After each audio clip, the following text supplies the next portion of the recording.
It's time to get things started on the most sensational, inspirational, celebrational, situational. This is what we call the Dynasty.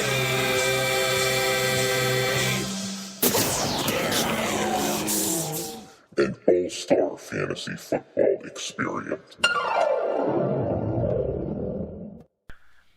Welcome to the Dynasty Podcast Draft Analysis Show. I'm Commissioner and Champion Eric Costanza, and co-hosting with me is the coach of the Hong Kong Cavaliers, Coach Matty Whiffen, who is on the phone. Hello, sir. Hello. I'm the past champion. Yes, Technically you're a past champion now because the season has begun. That is very true. And speaking of that, this is a first here on the Dynasty Podcast. Care to guess what I'm referring to? The first time you made love to a man. We're doing it. Yeah. Doing it on the air. Definitely not the first time, though. Definitely not the first time. First time that the league's last two champions are co-hosting a podcast together. That makes sense because you're always doing it with Bubba, right? I am. I guess the chances were zero at that point. Very true. Very, very true. And it's kind of ironic that that you're co-hosting this draft analysis show with me today, Matt. And the reason I say that, and I hope you don't mind me mentioning this, but I think it's a funny story. So you and I, and actually Coach Phil and Coach Johnny C, we were at Coach B-Tav's wedding, about a month or so ago. And actually, when I was leaving, there was a point in time where I was saying goodbye, and you were actually with your parents, who I've actually met. I think I met your dad before. I don't think I ever met your mom. A very nice. You met my dad at the concert when he was singing "The Gambler," because he looks like Kenny Rogers. He does actually. Now that you say it, my dad kind of looks like Robert De Niro. So we got to get those two together someday. Anyway. And have sex. We're going to do this. This is going to be a recurring theme today. And anyway, nice, sweet, lady. And you introduced me. I said hello. I don't know how the topic came up somehow that, we're in a fantasy football league together. And then it somehow got brought up, that I was the commissioner, the person who runs it. And she completely changed, her face, her demeanor. And very confidently, she looks at me dead in the eyes and she goes, "I don't like you."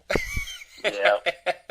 And that's my mom. Yeah. And I think it was because, correct me if I'm wrong, but I think it was because, I guess from the outside in, it might appear as if it's my fault for maybe keeping some of you folks, from enjoying maybe family festivities on Labor Day weekend. And a lot of you out there, sacrifice for the league, and I know birthday parties and weddings and vacations and things like that. So just an overall thank you to everyone for sacrificing. Yep. I'm sure. I hope it's worth it. But I think you're close on your assumption. Okay. What I think it is because my mother's close with my wife, and because of this Dynasty League and everything I put into it, and as you know, the trades when I make these trades, there's a lot of combo back and forth. Mm-hmm. So because of that, my marriage is in ruins and crumbling, and I'm short with my wife all the time during football season. And my wife and my mother, I'm sure, are talking. And she looked at you with her dead, cold eyes, and looked at you and said, "I don't like you because I'm ruining my marriage because of this league." We really should conduct an entire show. We could go on and on about this regarding how this league has impacted, mostly just for the negative. Lives. Yes, for marriages and other relationships. But anyway, we will move on. On this show, we're going to go and analyze the shit out of the draft. We're going to invite a few coaches on the show here to talk about their drafts. And we're also going to have our annual discussion with CBS fantasy analyst Dave Richard. And Matt, I know that actually you and Dave, I believe, have a bit of a some sort of kind of connection somehow between you two through, I think, Toucher of the Toucher and Rich show. Is that right? Sure. Well, the only connection is that I'm wicked good friends with him. I'm not really. I'm just kidding. I've had a couple of beers with him here and there. And Dave's, a regular on the Toucher and Rich show. Right. Well, maybe. So it's kind of, we both have that connection. 6 real degrees. deep connection. Kevin Bacon, 6 degrees of separation. I like it. I'm hoping it to be 1 degree, and then we'll have sex. See, I'm bringing it. I'm keeping bringing it on. You're doing a good job. You're doing not going to stop. Don't stop. Let that keep that going. And speaking of Dave Richard, we all remember what both him and good old Jamie Eisenberg, another member of the CBS Fantasy Football Analysis team, said about yours truly. Oh, Jesus Christ. Eric Costanza from Riverdale, Massachusetts. Eric Costanza from Riverdale, Massachusetts. Is the greatest fantasy football player who ever lived. Is the greatest fantasy football player who ever lived. Who ever lived. Who ever lived. Who ever lived.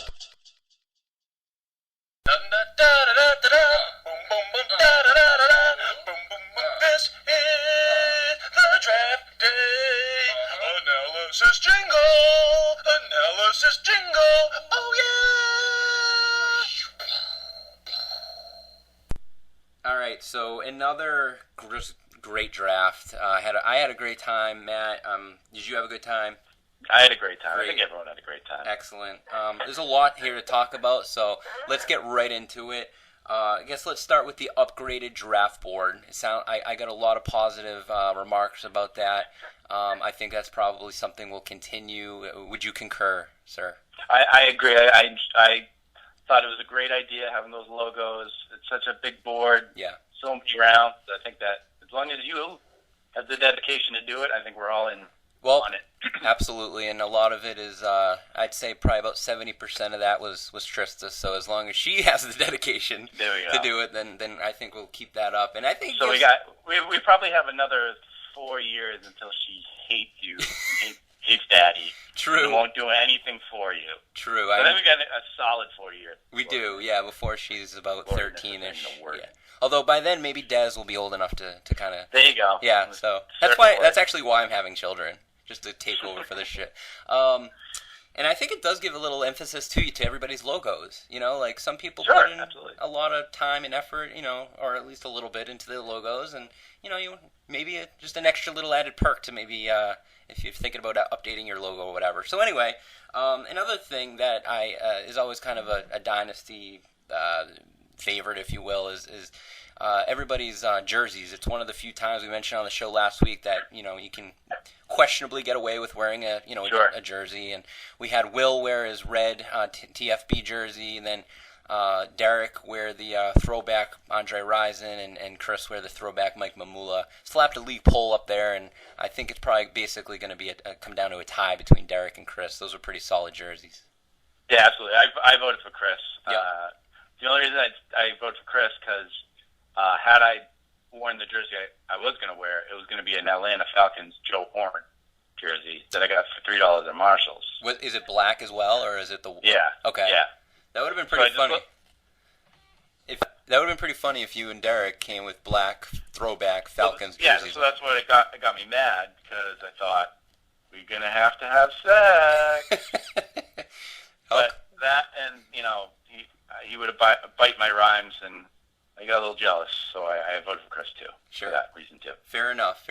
So Matt, obviously, we're going to get into the actual draft as far as picks that occurred and players and things like that. But obviously, one of the main things of the Dynasty draft is just the overall tomfoolery and the shenanigans that took place, which there is never a shortage of. Do you have a highlight or two that regarding that maybe you look back and kind of thought was one of the better things that occurred?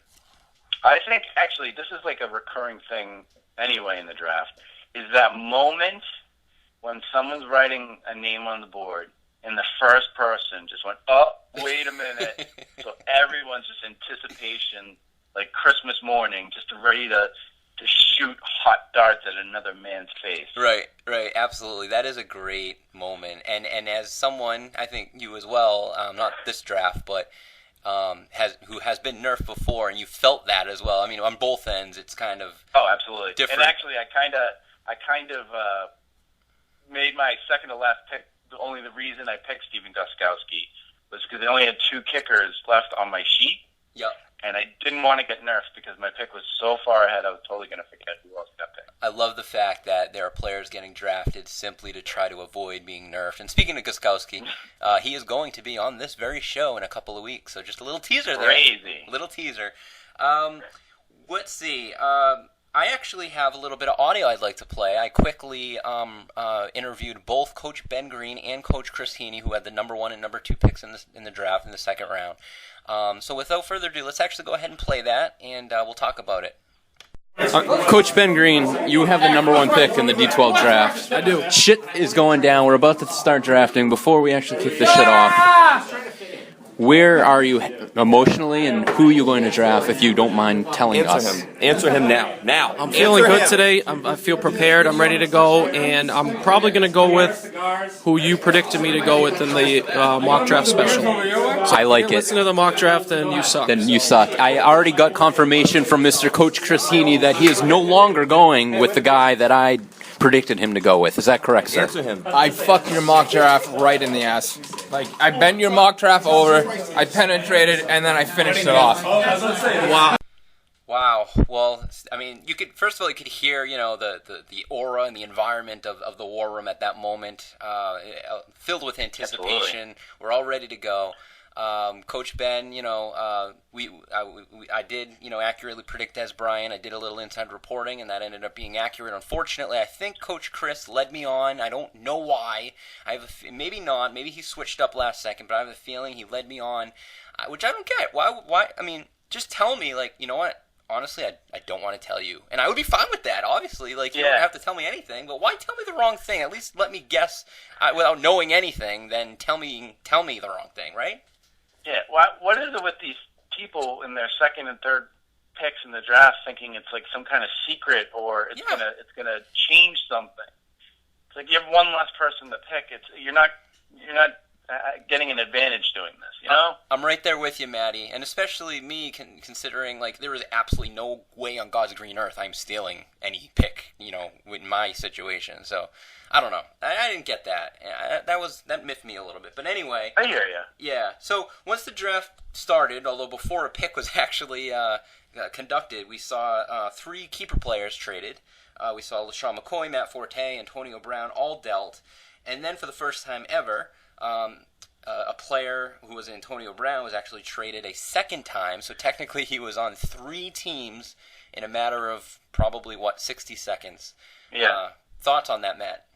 Well, I actually, I think this is a new trend, by the way, that I actually do like is the keeper trade during the draft. I think it helps the teams looking 2 years ahead, and it helps teams, going for it now. Mm-hmm. But I put Brandon aside after the draft, and being like a serious reporter, I truly asked him what was his mindset and what he actually got out of the whole deal at the end of the day, and I still don't get it. I wasn't trying to be rude. I looked right at him and I said, Brandon, I don't understand. And he explained again, and I'm trying to get John Nash to do some. Oh, he actually just died too soon.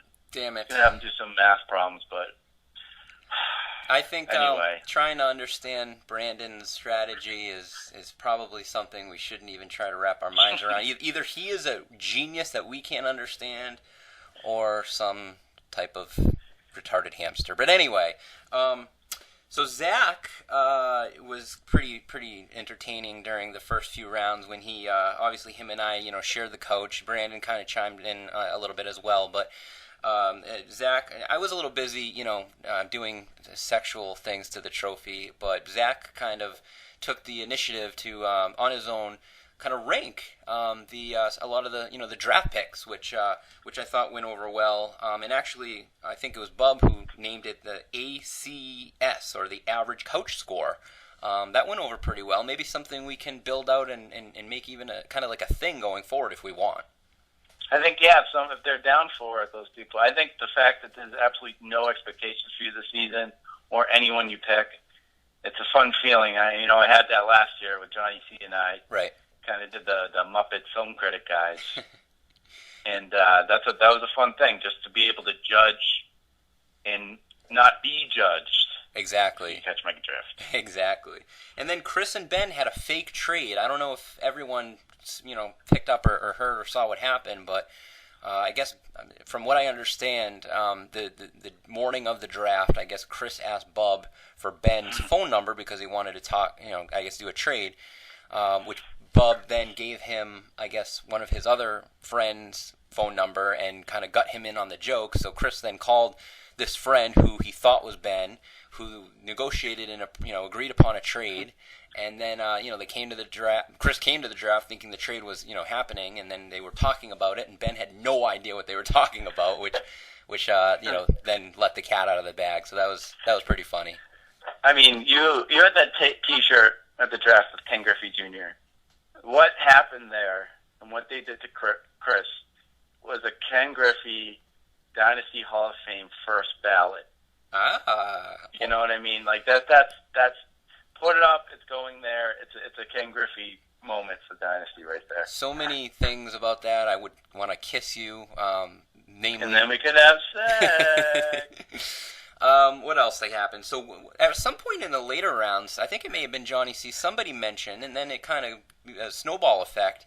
Mentioned Coach Will DeYoung's penmanship and how just wonderful it was. And then it was beautiful. It was beautiful. And I actually asked Will earlier today about his penmanship, and I got a quote from him regarding it. And he said, and I'll quote, "I'm not sure which psychotic elementary school teacher scared me for life, but I'm pretty sure that's where my perfect penmanship comes from." End quote. So there you go. A little insight into Will's penmanship. Now, as always, many mishaps and follies occurred during the draft, and including 4 nerfings. I'll give a kind of a summary, and then we'll dig deep into them. So 4 nerfings, 1 unnecessary nerfing, which occurred to me. I'm not going to press ethical charges because it was a simple mistake, and I actually technically didn't get hit with a bullet because I kind of dodged and weaved. But anyway, 2 instances of the same coach drafting in the wrong draft slot.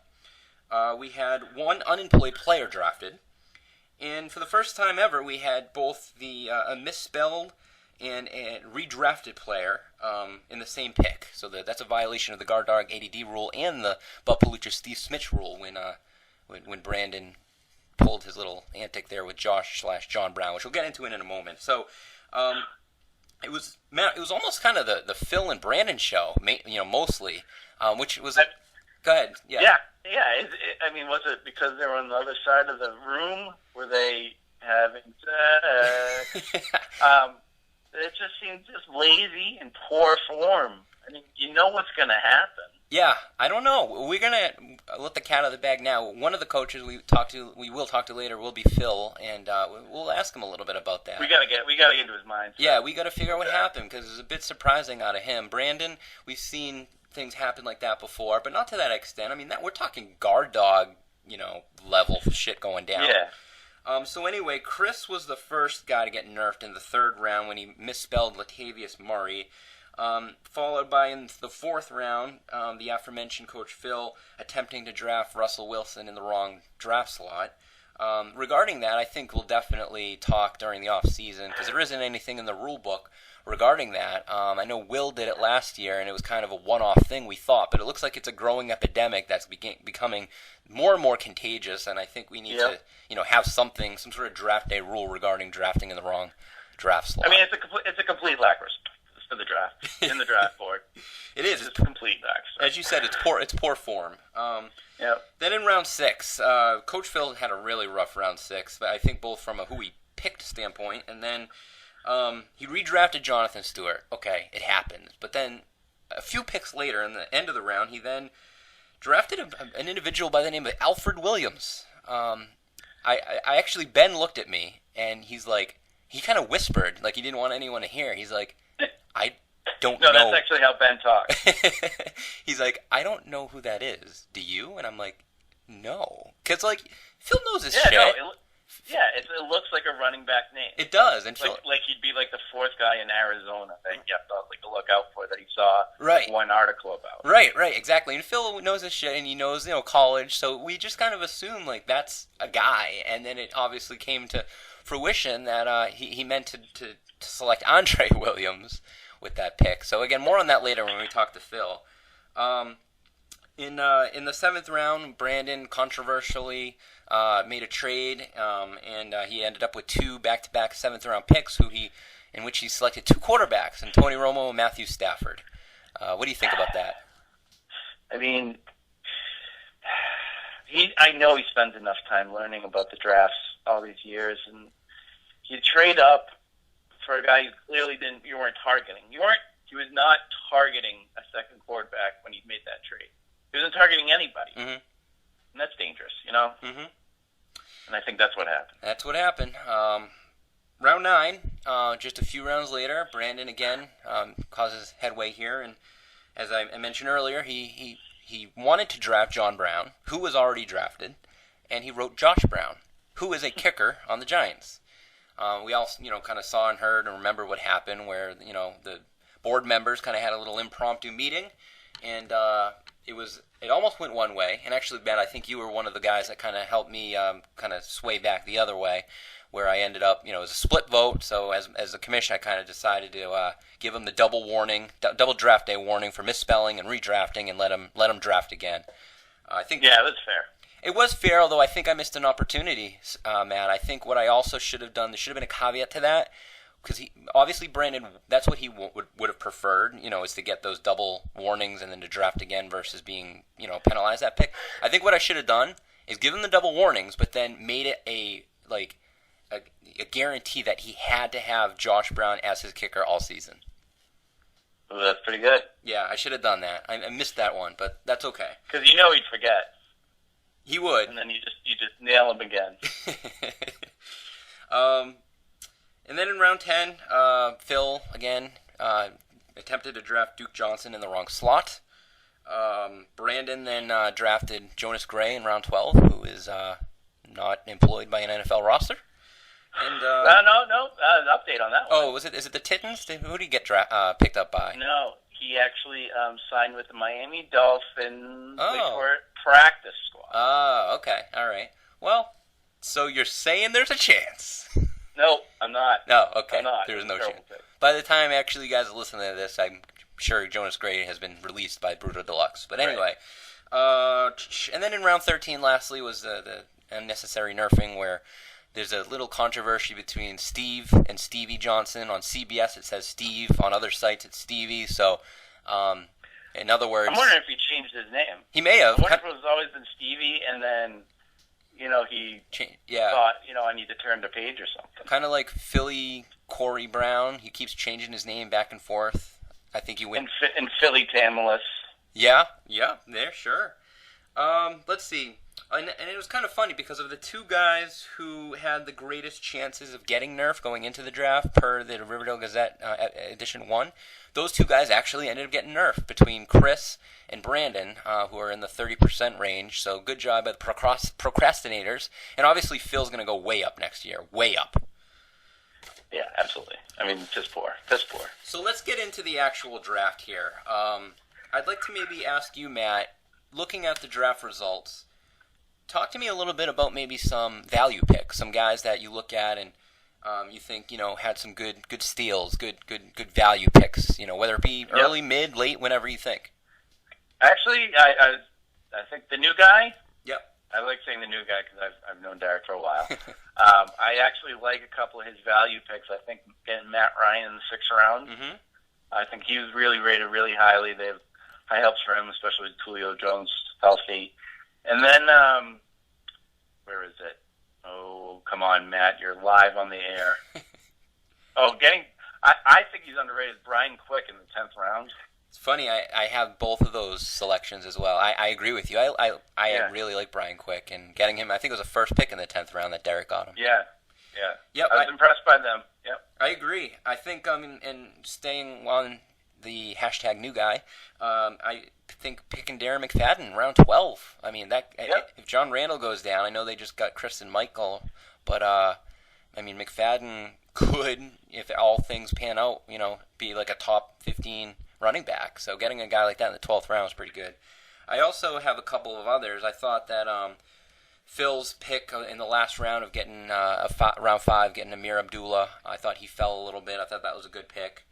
I thought your pick, Matt, actually, and I think around early mid round 5 when you got Drew Brees as the 5th quarterback taken, that was pretty good value. Yeah, I was happy with that one. And then CBS really liked, I don't know if you guys read the draft recap that the Robot sent out, but they really liked Johnny C's draft, and they thought that the LeGarrette Blount pick in the middle of round 7 was the draft pick of the draft, and I thought that was a good pick for Johnny C as well. Yep, I thought that was a good pick. Actually, I talked to John about the draft, and your mock was going to be correct with Drew Brees in the actual second round. Yep. But once Gronkowski fell to him, he said it was a no-brainer, and I think he reached a little for Tom Brady in round 3. Yep. But the fact that he got Gronk, which I think was a great pick, with the third pick, it helps Tom Brady's value anyway. Yep. For his team. Totally agree with that. And speaking of maybe some now reaches, you mentioned Tom Brady, although there's a kind of a caveat to that because Brady very well could go off, and having Gronk on the squad kind of helps with that. But any other kind of where you scratched your head and you kind of thought that was maybe not so good of a pick that stands out to you, Matt? Well, obviously, Jonas Gray. That was poor form right there. I hate to pick on the new guy again. I'm not a fan of the Emmanuel Sanders in the third round. I know that's kind of weird, but I just thought there were better number 1 receivers he could have got there. And then also Boston Loggers getting Julian Edelman in the 4th. I thought that was a little too high, personally. Yeah, and actually... I'm sorry, yeah. Yeah, sorry. Regarding Ben, I have another one, too. I thought picking Mark Ingram with the first pick in the third round was a little high. It was a little... Yeah, I would have taken Latavius Murray over Ingram. Just mine. Sure. I have Johnny C in round 4 taking Joique Bell, who I think he traded to get that pick. He actually put Joique Bell over Amir Abdullah, which very well could make sense. I had a bunch of other running backs on my board higher than Bell. Yep. I don't know why I had that board, considering I wasn't anywhere near drafting those players. But Phil had a couple that I wasn't sure about. Round 6 again, as I mentioned earlier.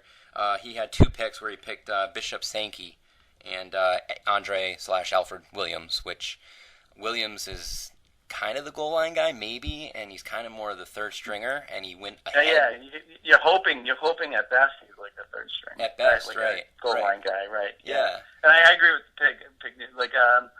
I just think, not that Russell Wilson isn't a bad fantasy quarterback. I just think in round 4, I think you pick a better player, and you could have gotten Russell maybe a round or 2 lower, in my opinion, anyway. Right, and we should, I think everyone realized that all the analysts that we're doing and everything we're talking about, there are opinions. We very well could be wrong. I'm sure there's a bunch of stuff we're saying that will pan out to be wrong. Maybe some of it will be right. So don't take any of this personally. And speaking of that, it sounded like we had some great listenership on our first show last week. Brian and Derek and a bunch of other folks who either usually doesn't listen or I wasn't sure would listen said they did. So thank you for that, and let's hopefully keep that shit up. And then one other one I just want to point out was Will in the round 6. He had back-to-back picks, and he went with 2 pretty old running backs, in Roddy White and Larry Fitzgerald. I don't mind one of them and then getting maybe someone else with that, but getting 2 older running backs there, I don't know. It spells disaster, in my opinion. Do you mean wide receiver? So, say again, sir? Did you say Roddy White and Larry Fitzgerald? Yes, I did. Sorry, Roddy White and Larry Fitzgerald, yeah. Okay. Yeah, I agree. Macklin was there. Yeah, I would have picked Macklin or VJax. Or maybe even VJax, exactly. Right. Yeah, I agree with that. It seems like it's name recognition right there. But you never know. Okay, the Senators, they surprised us last year.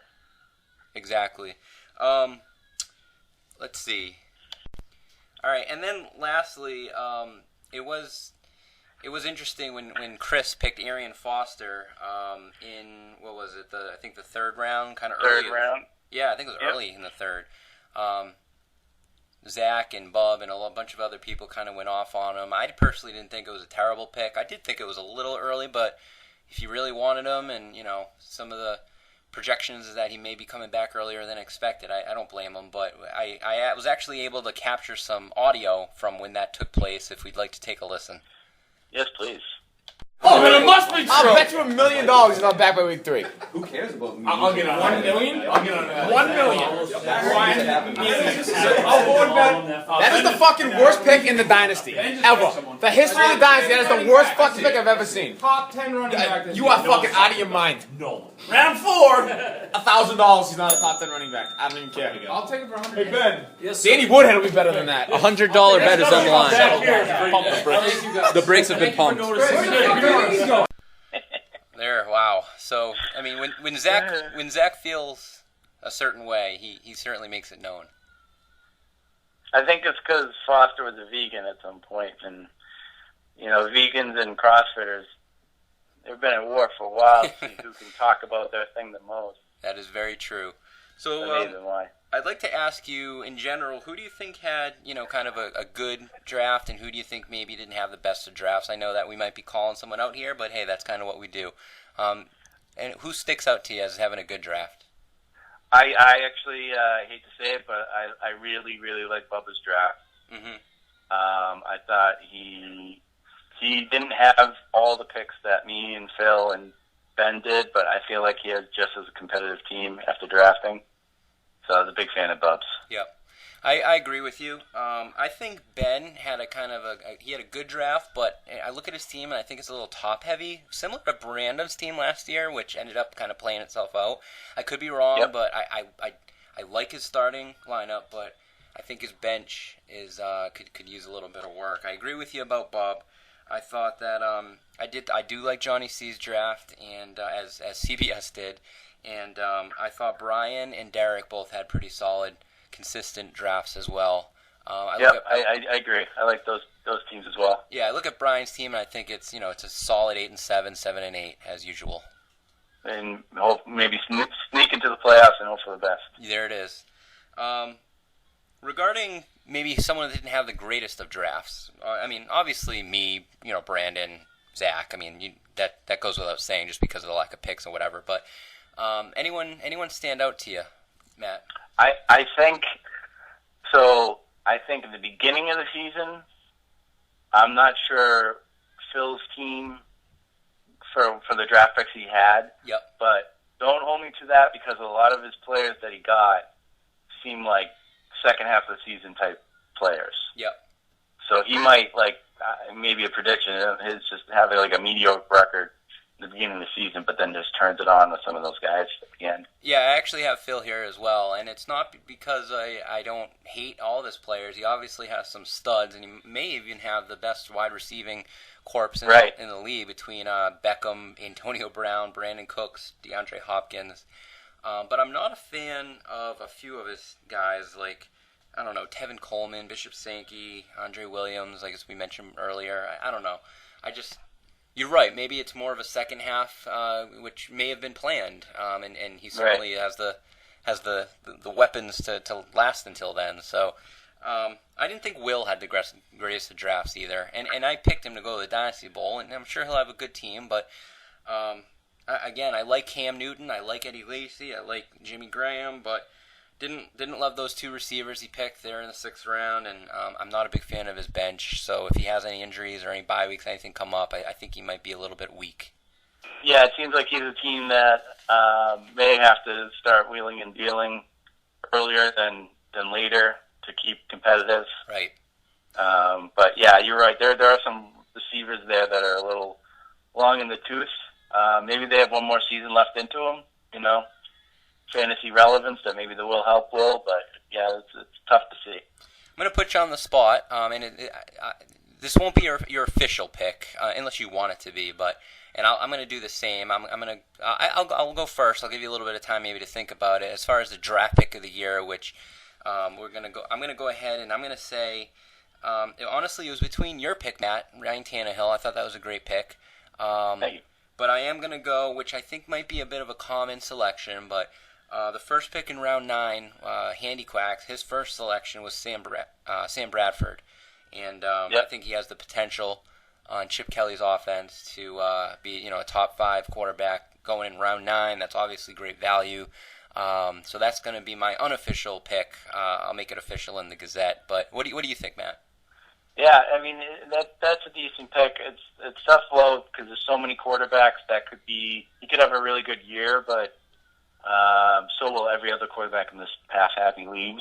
I'm going to go with the guy I already talked about before, and I'm going to say the new guy is Brian Quick, first pick in the 10th round, just because it's so late and he's got the potential to be a stud, and maybe this new quarterback, a healthy quarterback. I mean, I'm not saying Foles is anything, but he's healthy and he's better than the backups Brian Quick's played with all these years. So Absolutely. I'm going to go with Brian Quick. Great. Yeah, I like that pick as well. So we just completely bent over the draft, and we made love, sweet love to it. I think we basically covered everything there is to talk about. So another great. We had sex. Let's go ahead and get a couple of coaches on the line, we'll talk about it even more and see what they have to say. Let's do it. Now it is time. Fucking right, it's time. So grab your balls and let's go. Coaches interview. Here we fucking go. All right, so on the Coaches Interactive Hotline, we have Coach of the Pig Newtons, Phil Tamulus, on the line. Phil, we thought that you had one of the more interesting drafts. You definitely have one of the better teams. You were one of the favorites coming into the draft. You walk out of the draft still probably as the favorite, if not one of the top teams. Now, you have a fantastic team, though. Well, I don't know if I love your bench, but you clearly have one of the best wide receiving corps in the league. You kept Odell Beckham. You traded for Antonio Brown. You went and got Brandon Cooks there at the end of the second round. What are some of the thoughts that you had regarding maybe Cooks being a bit of a reach? I know you probably really wanted him. Talk to us about some of the decisions you made at that point. Yeah, Cooks was definitely a reach. I'll admit that for sure. Maybe a little bias after watching him against the Patriots in the preseason game, how flashy he looked. I kind of figured I didn't have anyone else I liked even more at that spot, so I decided to reach there, and I could afford to reach at that point, so it wasn't like he was my second player I've taken in my overall team, So, I mean, as my third receiver, I could reach there. Sure. Matt, any particular questions for Phil? Yeah. No, just kidding. So, as I'm sure you heard when you were on hold and you could hear the podcast going on, me and Eric talking, we discussed, your running backs, and I had the thought that maybe you were thinking of these running backs for the second half of the year. Was that in your mind at all? Like Abdullah and Johnson and Williams, maybe later on they'll get more playing time and even starters? It's one of those things. You could definitely go safe and just go for the Rashad Jennings of the world or Isaiah Crowell of the world. But I kind of wanted to roll the dice and try to find just lightning in a bottle types of situations. So that's what I felt like going towards. I didn't feel like wasting a draft pick when I could afford to risk a little bit, and go after someone that would could become a surprise pick or even a keeper next year. And just if one of those guys cashes in, I'll be good. Phil, I mean, even today, I just found out Tevin Coleman is now listed as a starting running back. That just happened in 2 days. He wasn't a starter during the draft. Yeah. So things could change wicked quickly. Yep. Phil, in the fourth round, you went and you took Russell Wilson, and you actually ended up you took him over guys like Peyton and Breeze, who obviously have a bit of a larger track record, bigger name recognition. You must really love Wilson this year, am I right? I couldn't hear you on that part. What did you say at the end? You like Will Smith in Independence Day, I think he said. Yes, I did. Yes, I did. I'm actually still shocked that Harry Connick Jr. bit the bullet so early in that film. I think he deserves some sort of supporting actor award. But anyway, I actually was asking you about Russell Wilson. You must be high on him this year. He was my third quarterback ranked going into the draft, behind Rodgers and Luck. and Roethlisberger was my 5th. And you got them both? So, got them both. So, same with tight ends. I got my 3rd and 5th best tight ends ranked on my list, which I was pretty happy with as well. Now, where was Bishop Sankey ranked on your list, and do you regret taking him? Because that is, we talked about that earlier in the show, and we thought that was one of the kind of reach picks. You took him in the 6th round, and he's on. You do know he's on the Titans, right? Yeah, he's definitely on the Titans, and he also lost a starting job to Sean Green last year, so he has that working for him. but I kind of figured it. I knew during the draft, actually, we found out that David Cobb, the rookie, went on IR. So that kind of influenced my pick a little bit. Mm-hmm. So, and it's one of those things where everyone tends to forget about, certain players just because they had a bad year. And he was pretty highly touted last year in everyone's draft. So, I'm not going to just kick him to the side, especially when running backs are so kind of piss poor across the league. So he's my second chances. Yeah, but with that being said, I'm willing to trade him if anyone wants him off my team. So, Maddie, anything else? So I'm not tied to him by any means. I'm just taking a chance with him. Sounds like you just had sex with like a really gross girl. Yeah, and right. You're happy you did it, but it's something. Yeah, it's like having pizza. I got a bad pizza joint. It's still okay because it's pizza. Yeah, that's true. Anyway, what was that, Eric? I was just seeing if you had anything else for Phil before we. I do have one more question for him, but I wanted to see if you maybe had anything. No, let's hear that question. Yeah, sure. Sure thing. And it is a doozy. So, Phil, you have the reputation of liking rookies. You're obviously big into college. Do you think that this reputation is fair, considering you do currently own the most amount of rookies on your team right now, between Abdullah, Tevin Coleman, Duke Johnson, and Duriel Green Beckham? Nobody has 4. A couple other teams have 3. You have the most. Thoughts? It's funny because there were certain rookies, like, I didn't intend to get rookies. I just want to, like I said there earlier about the running back question, just try to find one. So kind of like plant more seeds eventually, get one that rises to the top. But I wasn't going to draft Todd Gurley. Gordon, I wasn't going to draft either, Melvin Gordon from San Diego. Yep. It's weird how it worked out. And Abdullah, I didn't really have on my radar. He was just kind of like there, and I do have kind of regret for that one because, like running back, I really wanted was Doug Martin, and Bob actually I thought reached from a little bit, so I wasn't anticipating Bob to take Doug Martin there. So if I could do it all over again, I would have probably took Doug Martin over Abdullah. Interesting. But my philosophy was I could just grab Abdullah value-wise high, and throw him on my bench, and then grab Martin at like a round or 2 later. Mm-hmm. But it didn't work out.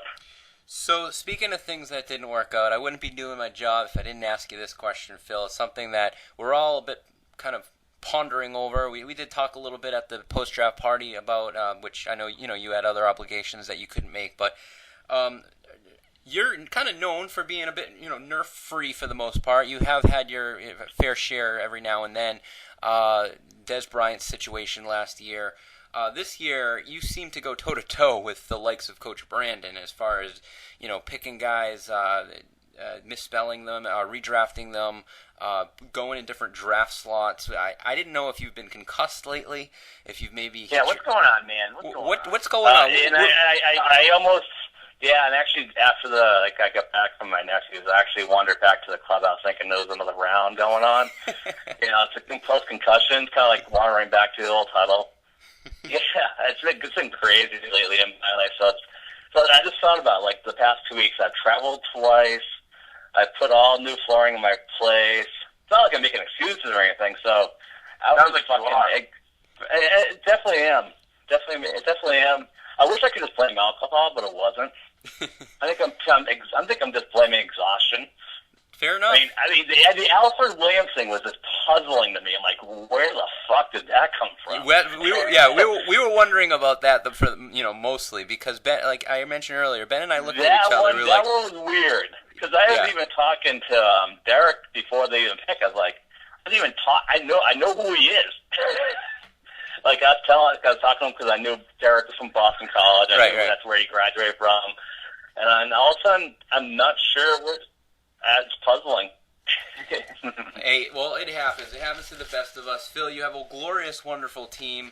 I wish you the best of luck this year. I know you're on a mission to become the first active back-to-back Dynasty champion. So we shall see. Thank you for being on the show, and you get yourself some rest. All right, thank you. All right, thank you. Thanks, Phil. All right, and now we have Coach Derek Mello, the hashtag new guy, of Yo Soy Fiesta on the Coaches Interactive Hotline. So, Derek, obviously this was your first draft here in the Dynasty. You've been to many other fantasy football drafts within other leagues. I guess we're just curious, how did this entire draft experience compare to others? It was a good experience. I was a little disappointed, though, with a couple things that I'd like to bring up on this call. Let's do it. First and foremost, the lack of pepperoni pizza at the draft was very disappointing. Pepperoni pizza sucks. I agree. Pepperoni, I think you guys are off base. The shout out to cheese only. I felt like joining the Dynasty was going to be much more than a cheese only league, but I don't know. That's why you're the new guy. Welcome to the league. Welcome to Earth. So that was my biggest complaint. All right. We'll think about addressing that. That's a fair complaint, I suppose. Debatable. It is debatable. Let's like see. Me. Matt, what would you like to ask Derek? Well, Derek, I actually didn't want to like your draft because I don't like you as a person. But as you know, when you went on hold and you heard the podcast. While you're on hold, I gave you some great compliments on getting Matty Ryan late and getting Brian Quick, which I really enjoyed. My question is, what do you think of Jeremy Hill? Did you pick him because you wanted to, or did you pick him because you think this is the best on the list? I picked him because he was best on the list. I was targeting. I listened to the podcast as well too. I heard my mock draft picks of possibly being Calvin Johnson, who was the guy that I really was targeting with that pick. There seemed to be a pretty good run on wide receivers early, though, and I feel like that's probably the weakest part of my team is my wide receiver. That was kind of what made me go after that Pig Newton's 6th round pick for the 8th pick to take Sammy Watkins. Makes sense. Yeah, and you can blame Coach Chris for the fuck up on the mock draft because I think he led me on a path that we shouldn't have gone down, and I think that if I wasn't led upon that path, I may have accurately selected Demaryius Thomas that he picked, and then it would have went Gronk to John and so forth and so on. And anyway, I'm a little upset about that, but moving forward. Well, at least you revealed your sources. Shit. Shoot. Yeah, and back to Matt's original comment about how you don't really like me as a person. In all fairness, I don't like me as a person either, so we have a lot in common in that. We all have that in common. Let's talk about your impressive state-of-the-art virtual draft sheet that you had. Came with some sort of color-coordinated draft board, among other some cool features. You gave me a little rundown, before the draft started. But can you talk to the league about that? It was very impressive. Thank you. Yeah, no, I found that, whenever, similar to the Red Sox and their, recent success with going completely computer automated, I kind of like to let Carmine make my picks for me. And, just to be, try to build a winning team, especially this year, I felt that it was important to check off a lot of boxes. I actually have a lot more competitive of a team, I think, this year than I thought I was going to have. But yeah, so I love this app. It's RotoWire. I'm divulging my sources here. I'm a little disappointed in that, doing that myself. But I'm a big fan of this app. It's led me to a victory in a few other leagues, and I think I'm going to be right in the competition this year. Excellent, and I agree with you. By the way, Matt mentioned it earlier, and I agree with him. Some of your picks were excellent. I think the Darren McFadden selection could pan out well as for you too.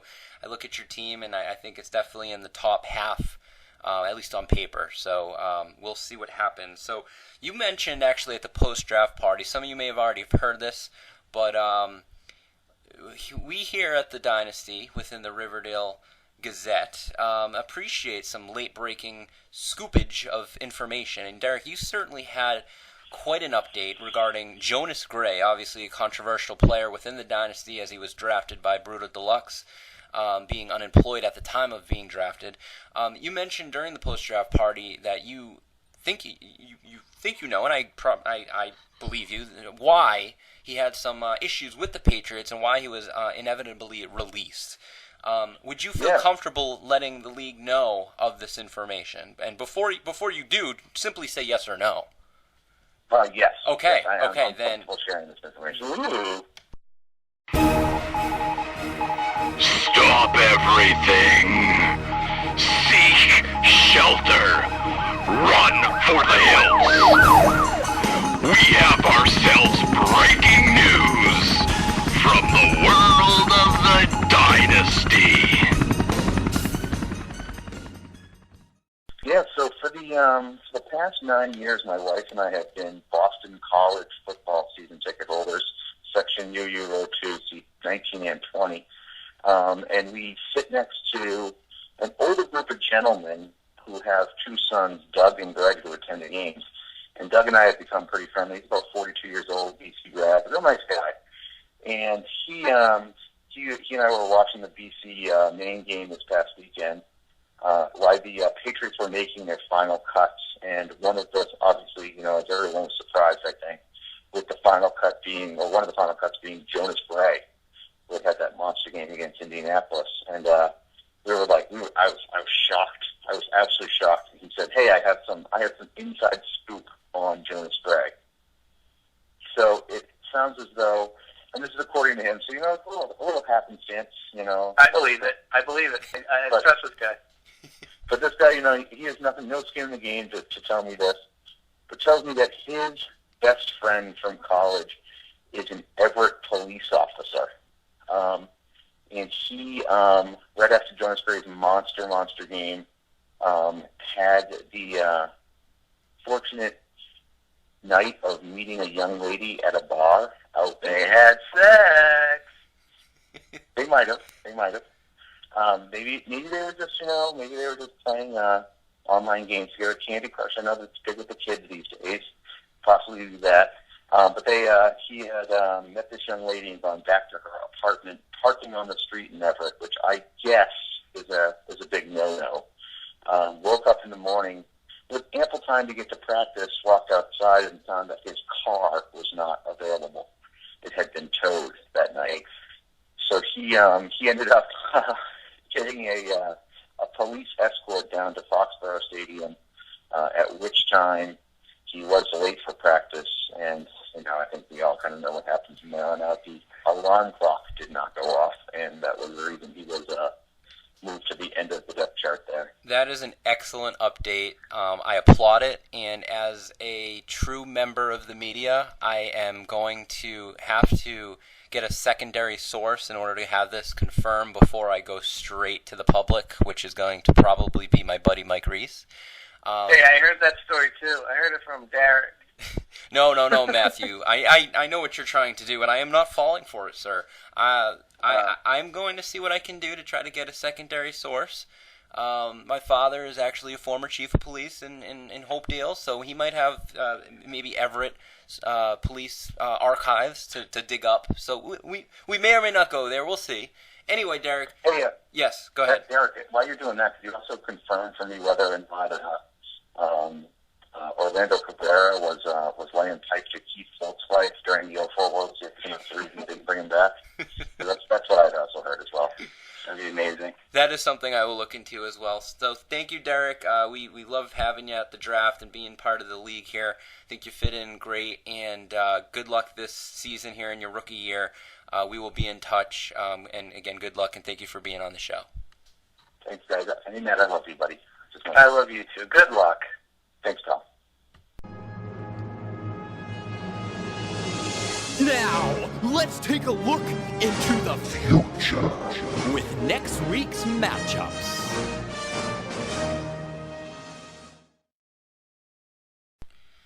So, Matt, I mentioned it at the post-draft party. I've mentioned it last season and probably 3 seasons prior to this. I'm going to say it again. I'm going to say it until it's not true anymore. Week 1, it's got to be important because no Dynasty team has ever won a championship without winning in Week 1 ever. So we may likely see, which teams are actually in the running and which are not in the running here after Week 1. Yep. Well, the good news is with all our changes, you're not going to get a seller right away. Very true, very true. So in the North Riverdale division, we have VIP on Swole going up against Handy Quacks. Handy Quacks actually has lost his last 3 opening day Week 1 games in a row. So, fun fact for you. Bubba Gump Shrimp is going up against the Satanists. Boston Loggers is taking on myself, the Riverdale Scoopers. I am 6-0 against the Loggers, so we'll see if that is snapped.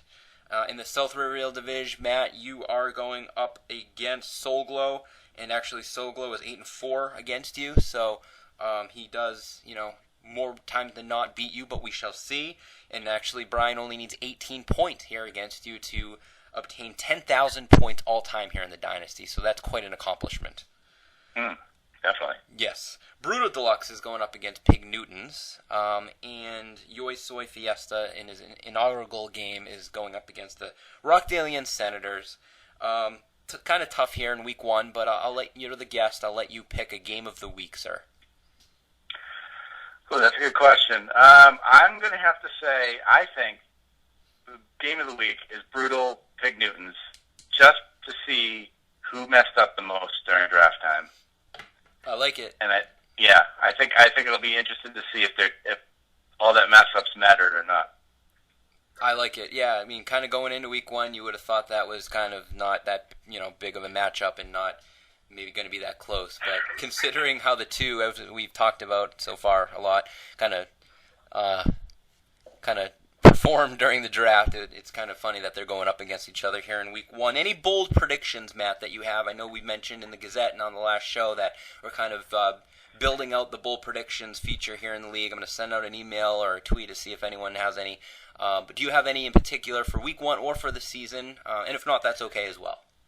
I think for Week 1, I think the VIP Handy Quacks game is going to be a lot closer than people think. I like it. So maybe within 10 points? You want to put a number? Yeah, 10 to 15. I still see VIP winning, but it's going to be closer than you think. I like it. Let's get Davey Richard on the line and see what he has to say about the draft, fantasy football. Maybe see what players he likes, doesn't like, and we can compare that to see, how that kind of correlates into our draft and our league here. Let's do it, sir. Definitely.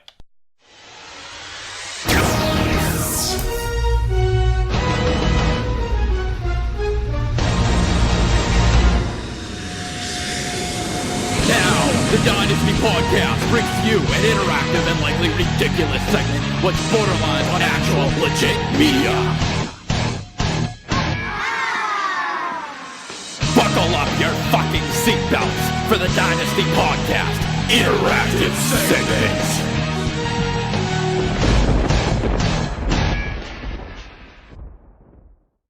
All right, now on the Dynasty Podcast Interactive Hotline, he is the man many of you can't wait to have on the show each year, and I've actually gotten many tweets and emails asking when he's going to be on. He is the CBS Senior Fantasy Football Analyst, Dave Richard. Dave, welcome back to the show. Eric, Matt, this is like an annual thing for us now, where we hang out before the season and we dish a little on football. It's great. Absolutely. Awesome. So let's get into some of the good stuff. And Matt, I'll let you kick it off. I think you have a question for Dave. Yeah, I do, Dave. It's actually referring to team defenses. I was just wondering your strategy when it comes to drafting them.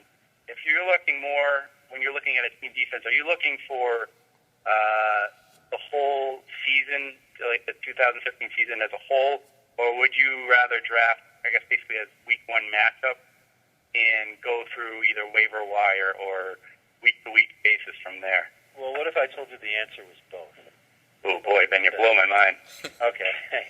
So here's how it works: is when I judge a DST, I like to look for sacks, and I think that just sack potential is really just the easiest gauge because that means that there's a good pass rush, there's strength up front, and that usually is what generates the rest of a great defense and a team that can potentially hold opponents to fewer than their average points per game.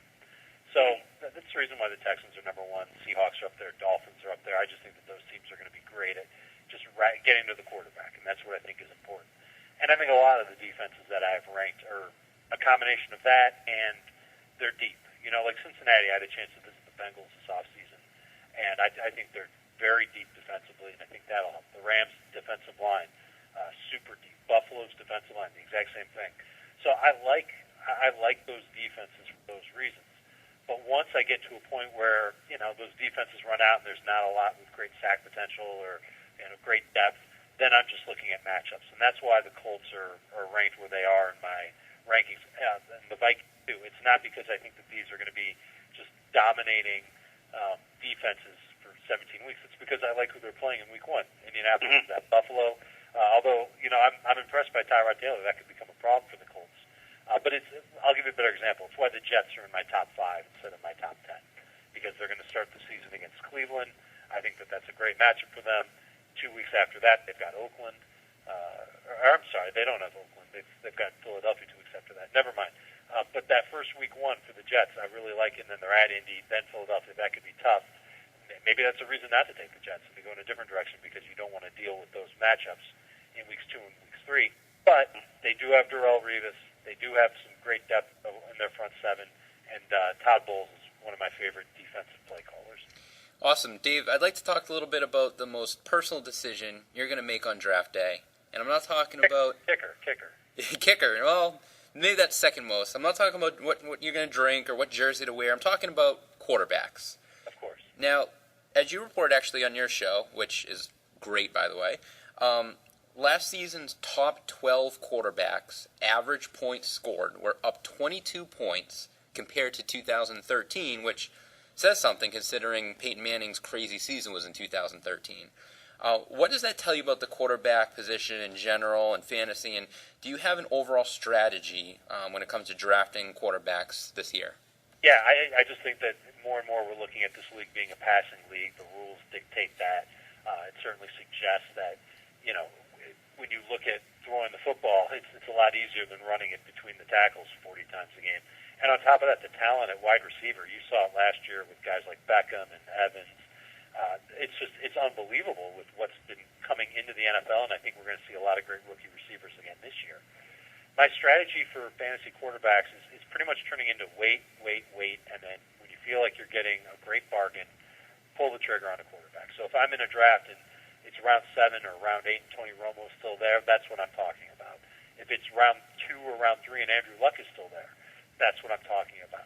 But here's the kicker, and this is something that's really developing now, and it's a little riskier, is you can wait even longer than that, and you can wait till the double-digit rounds and piece together 2 quarterbacks from Eli Manning, Cam Newton, Matt Stafford, if he's there, Ryan Tannehill, Carson Palmer, Teddy Bridgewater, Sam Bradford. Just take 2 of them, and you play the matchups each week. And as long as they don't have the same bye, and really that'll only happen if you draft Newton and Tannehill or Bridgewater, or with Stafford and Palmer, too. They've got the same bye week. But if you do that, you're going to have plenty of options at quarterback, and you might end up having 20 points a week from the position, just as you would if you spent a third-round pick on Peyton Manning.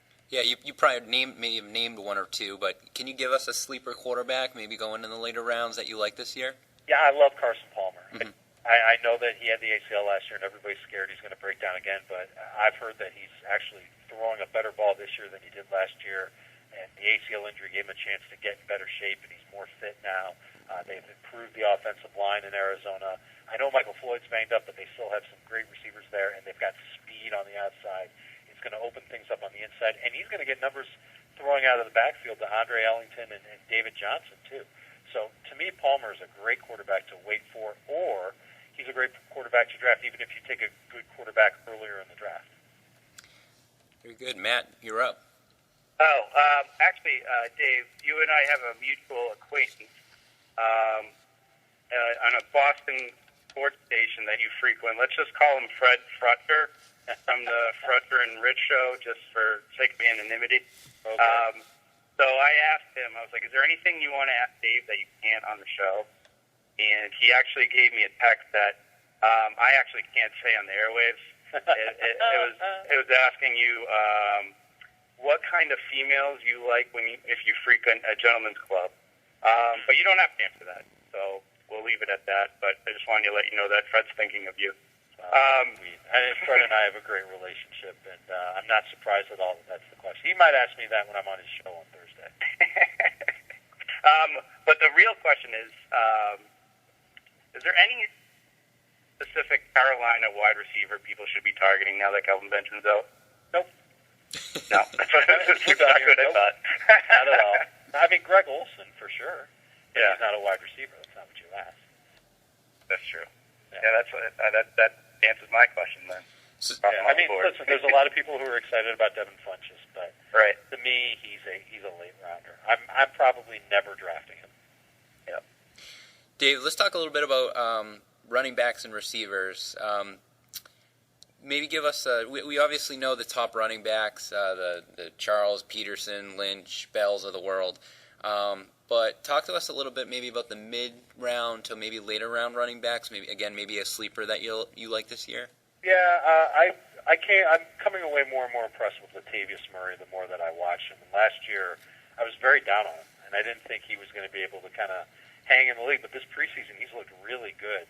So he's going to end up moving up in my rankings. I think he's got a lot of potential to be pretty close to an every down back for Oakland. And I think the Raiders' offense will surprise some people this year. I think their offensive line is better than you think, and I think their passing game will be better than you think too. So he's one guy. I think Doug Martin has been looking great this preseason too. He doesn't have the offensive line that Murray has, and that's saying something. But I think he's definitely worth that round 5, round 6-ish type pick. Then a round after that, Chris Ivory will be there. He's looked good. And Chan Gailey has a great track record with running backs, catching passes out of the backfield. And Ivory's proven that he can do that. He actually looks natural catching passes out of the backfield. So other than that, if any of the following names slip in my draft, I don't mind taking them. Joique Bell, Todd Gurley, Tevin Coleman, Rashad Jennings, Ryan Matthews. I'm not targeting those guys, but if it's round 7+ and they're on the board, I'm absolutely making a beeline for them because I think they have potential at some point in the year to help my fantasy team. Awesome. And then lastly, I ask you this every year, one of my favorite questions to ask you. A couple years ago, you nailed Alf Morris. Last couple years, you've taken some up-and-coming tight ends and Tyler Eifert. I think Zach Ertz last year. Eifert didn't pan out so well. Ertz, okay, we'll see. He stunk. Yeah, I think you know where I'm going. But basically, give me a late round, maybe from round 9, 10 on, who you could see maybe winning, someone's fantasy league by coming out of nowhere and really surprising people with their production. I don't know if I've got an out-of-nowhere name. I think I've got a name that everybody knows already, but it's still somebody that you can draft late. And I've already said his name, and it's Carson Palmer. Mm-hmm. I really think Palmer ends up having a really, really good year. I want to wait another week to try and unearth a running back or a wide receiver. I don't think I'm going to the tight end well again. Although, I'll tell you what, I think Benjamin Watson might end up being something decent for fantasy owners, and certainly someone you could take late. I think Eric Ebron might also be that guy. But going to the tight end well like I did with Eifert a couple of years ago, that didn't pan out so hot for me. Just the running back situations around the league, I don't know if there's really one guy. I'm drafting Andre Williams late in a bunch of leagues. I don't think he's going to end. He's going to need Rashad Jennings to get lost in northern New Jersey in order to really be that guy for the Giants. But Andre Williams looked good in Giants camp as a runner. Looked okay in their last preseason game. He might have some opportunities even with Rashad Jennings healthy. He's somebody I'm gravitating toward the late pick. Great. Well, we'll look out for Palmer and Andre Williams and Ben Watson. We're in Massachusetts, so we remember Ben Watson, and especially known for tracking down Champ Bailey from across the field and nailing him at the 1-yard line. So, Dave, thank you very much. Again, it's a pleasure to speak with you. Myself and our listeners love having you on the show each year. You can follow him, Dave Richard, at Dave Richard. And Dave, where else can we hear or see from you? CBSSports.com is the place where we're doing everything. Everything starts there, from podcasts to live videos to streaming videos, on-demand videos, and then CBS Sports Radio on Saturday nights. So it's all in the family on CBS. You can just get started at CBSSports.com. Excellent. Thanks a lot, Dave. Appreciate being on the show. Guys, thanks for having me. Thank you. That was this week's Dynasty Podcast Interactive Segment. Maddie, I love talking to Dave Richard every year. He's such a down-to-earth guy, and he just loves fantasy. And it was interesting to hear some of the players that he liked and doesn't like, huh? Yeah, definitely. That Carlson Palmer and Ben Watson. It was just weird him answering a question from me. It just sounded like I was on the radio listening, but he was talking to me. Yeah, I know, right? It's cool. It's good stuff. This show has gone pretty long, but I appreciate everyone sticking with us. It's one of our special shows, the Draft Analysis Show. Mainly we'll keep it a little shorter than this, but hey, it's the beginning of the season. We got a lot to talk about, and everyone's gung-ho, so thanks again for everyone for sticking with us here. We got some real meaningful football right around the corner, so I hope everyone enjoys it. Matt, I'd like to thank you for co-hosting this show with me. It's been fun. Where can the listeners follow you on Twitter? Thank you very much. It was a pleasure. You can follow me at MLWiff. Hashtag Whiff and Tweets. Yeah, follow the latest Whiff and Tweets. That's where it's at. Awesome. So the plan is to take the next 2 weeks off from podcasts unless something crazy comes up, which certainly may happen. And if it does, we will have a show or some sort of impromptu show. But if that doesn't happen, which I don't think it will considering we're in the beginning of the season, then Bub and I will be back in 3 weeks, which will be after week 3 heading into week 4 of the season. So I'm sure we'll have a lot to discuss at that point. Plus, we'll hopefully have one of our NFL player interviews on that show. Honestly, I don't know who it is yet. I'm hoping it's probably going to be someone from either Jacksonville, Kansas City, Detroit, or Houston, because those are the teams I'm in touch with. Probably Jacksonville, because they don't really have any other media members cover that team. But until then, good luck to anyone and everyone in the first few weeks of the season. Be sure to submit your draft pick of the year predictions and be on the lookout for a mid-season hangout email that I'll be sending soon. This is Commissioner and Champ Eric Costanza signing off with Matt Whiffen. Over and out. Thank you for listening to the Dynasty Podcast. To hear more podcasts in your ear holes, subscribe to the show on YouTube. Or don't. The choice is yours.